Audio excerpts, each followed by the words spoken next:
আজকে আমি এই যে গুড়া মাছের এই বড়াগুলা করব। এগুলাকে বেটে, এগুলো হচ্ছে চাপিলা মাছ। এগুলো কিন্তু শরীরের জন্য অনেক উপকারী। বাচ্চারা কিন্তু গুড়া মাছ খেতে চায় না। তো আমরা যদি এভাবে প্রসেসিং করি বানাই, তাহলে কিন্তু বাচ্চারা অনায়াসে শখ করে হলেও খাবে এগুলা, মানে বড়াগুলা যে মচমচে হবে। তো পেঁয়াজুর মতন করেই আমি বড়াগুলা বানাবো। এখানে আবার ডাল ভিজিয়ে রেখেছি। এই ডালগুলাকে আমি এখন বাটবো, এখন বেটে তারপরে এখন করবো। এখন প্রথমে আমি মাছগুলা বেটে নেব।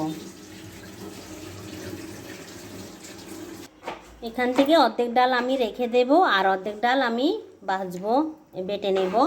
এখন মাছগুলা কিন্তু আমরা চাইলে কিন্তু ব্লেন্ডারেও করতে পারি, করলে কিন্তু কি হবে, কাঁটাগুলো থেকে যাবে।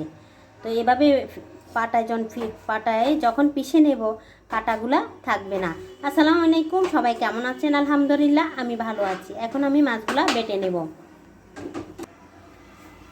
বিসমিল্লাহ।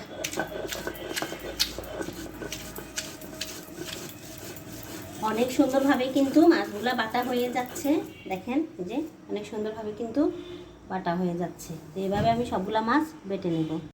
এখন আমি যে দেখেন মাছের বড়াটা করার জন্য মাছটা বেটে নিয়েছি সুন্দর করে। আর এখানে গোটা কটা ডাল রেখেছি, আর ডালটাও বেটে নিয়েছি। এর ভিতরে আমি দিয়ে দিচ্ছি একটু গুঁড়া মরিচ, তারপরে দিয়ে দিচ্ছি একটু হলুদের গুঁড়া 1 চামচ পরিমাণ দিয়ে দিচ্ছি। এরপরে আমি দিয়ে দিচ্ছি যে পেঁয়াজ কুচি, অনেকগুলো পেঁয়াজ কেটে রেখেছি, পেঁয়াজ কুচি দিয়ে দিচ্ছি। এরপরে দিয়েছি কাঁচামরিচ কুচি, এরপরে দিয়ে দিচ্ছি ধনিয়া পাতা কুচি। সবগুলা দিয়ে এখন একটু মেখে নেব। এখন আমি দিয়ে দেব স্বাদ মতো নুন, 1 চামচ পরিমাণ স্বাদ মতো নুন দিয়ে দিলাম। তারপরে দিয়ে দিচ্ছি 1 চামচ পরিমাণ ধনিয়া জিরার গুঁড়া। তারপরে দিয়ে দিচ্ছি 1 চামচ পরিমাণ স্বাদের জন্য দিয়ে দিচ্ছি চিনি। এটা আপনারা না দিলেও পারবেন, এটা অপশনাল, এটা আমি একটু টেস্টের জন্য দিয়েছি। এরপর আমি দিয়ে দিচ্ছি 1 চামচ রসুন পেস্ট করা, আবার দিয়ে দিচ্ছি 1 চামচ আদা পেস্ট করা। হাফ চামচ পরিমাণ দিয়ে দিচ্ছি কর্নফ্লাওয়ারের পরিবর্তে চাউলের গুঁড়া। এটা দিয়ে যখন মিক্স করে দেব, একটু মচমচে হবে, খেতে খুবই ভালো লাগবে। আমি বড়াগুলা দেখেন এভাবে শেপ দিয়ে সবগুলা বড়া কিন্তু দিয়ে দিচ্ছি আস্তে আস্তে। তো সবগুলা মাছের বড়া কিন্তু আমি প্রসেসিং করে দিয়ে দিয়েছি এ করে। এখন এক পিঠ হয়ে গেছে, আমি কিন্তু অপর পিঠ একটু উল্টিয়ে দেব,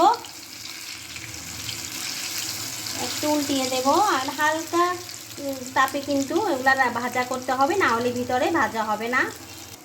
আমি আরেক পিঠ একটু ভালো করে উল্টে দিচ্ছি। এক পিঠ হয়ে গেছে, এখন আরেক পিঠটা ভালো করে একদম উল্টে দিয়েছি।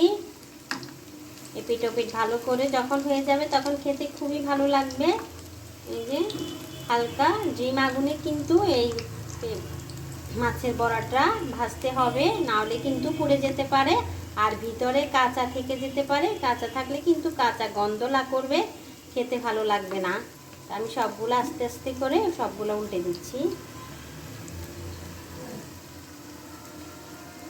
এখন হয়ে গেছে কয়টা, আমি কিন্তু উঠিয়ে ফেলতেছি সুন্দরভাবে, কিন্তু অনেকগুলো হয়ে গেছে। যেগুলো হয়ে গেছে আমি তেল ছাঁকনি দিয়ে একটু ভালো করে তেলটা ঝরিয়ে উঠিয়ে ফেলতেছি। দেখেন অনেক সুন্দরভাবে কিন্তু আমার মাছের বড়াগুলো হয়ে গেছে।